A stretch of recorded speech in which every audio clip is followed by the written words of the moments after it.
Welcome to Sorcha and Lilac, the Island Knitter Podcast TV.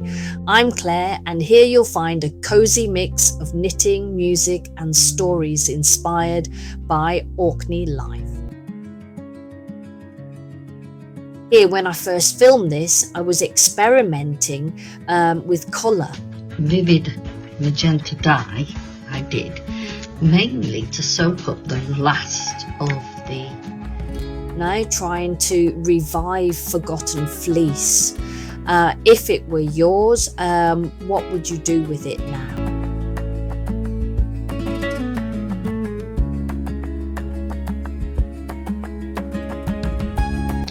I'm really thrilled how this has turned out.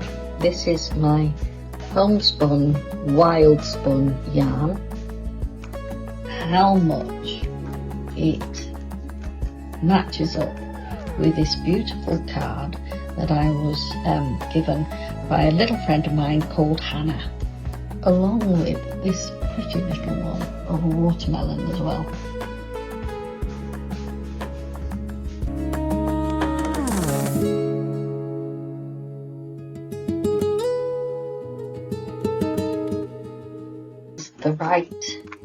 This is the right colour.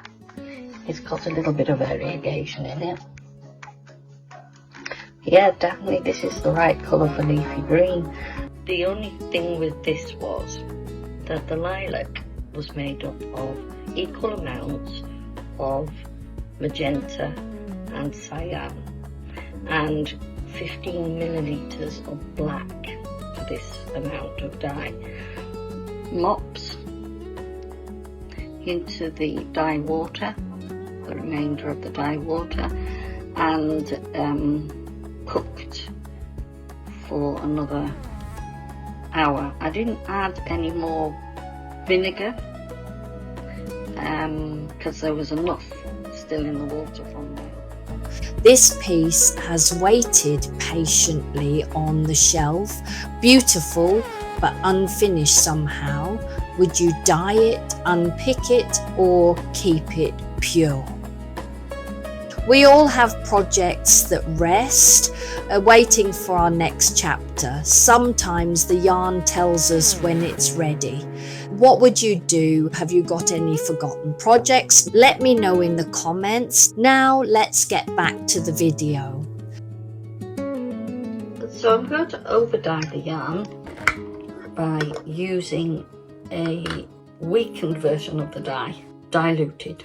So in this little jar, I'm going to put some of the hot water that is left, 50-60 millilitres. As you can see, it's very clear. I'm going to use some of my green flash. I'm going to put in, I'm going to add some more water to this because I want it to fill the jar up. 50 millilitres to 50 millilitres of water at the moment, so I'm going to put another 50 millilitres of water. Right, there you go. Now I've got, sometimes I put the yarn in this jar, but because it's now soaked and dyed, it'll be a bit big for it. So I'm going to put it into this plastic cup. Okay, wash the little dip dye into the jug, so we have to be careful with this so we don't want it all over the place, do we? And what I do is put it back into the crock pot. At the moment it's in the crock pot. After about a few hours it took up most of the green, but it was bleeding when I was trying to wash it, so I'm just setting it in some heat for about an hour. Now I decided to turn this upside down. You can see the green part at the top there. In the middle is the pink, so that we get a pale green, a pink, and a very dark green. I'd love to see how this goes. Give it another 30 minutes and let's see.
created using the cheviot fleet, dyeing using acid dye, variegation in the colouring. Turn it round, variegation in the sleeve, and on the back more of the colouring here with this beautiful emerald green, this cyber line, and pale pink, baby pink, pale peony, the lilac hint, and again the baby. Turning the model around, we have more shades of the lilac, pale pink, emeraldy colours, oranges, heathery tones, pale peony pink there, and a range of cyber line in amongst that, the lilac here, and that's a paler version of the emerald green. This one involves very pale peony lilac colour and the minty colour here. On the sleeve, this is slightly different this side to the again pale lilac pinks and greens, but the yellowy tone came from this when I dyed with the dye water following doing the orange. Thank you for sitting with me through these threads of memory. For the full video of my hand-dyed and knitted dress, go to the link at the end of this video for the podcast TV playlist where it is playing this week. Please like, comment and subscribe to my PD channel, and I look forward to seeing you next time.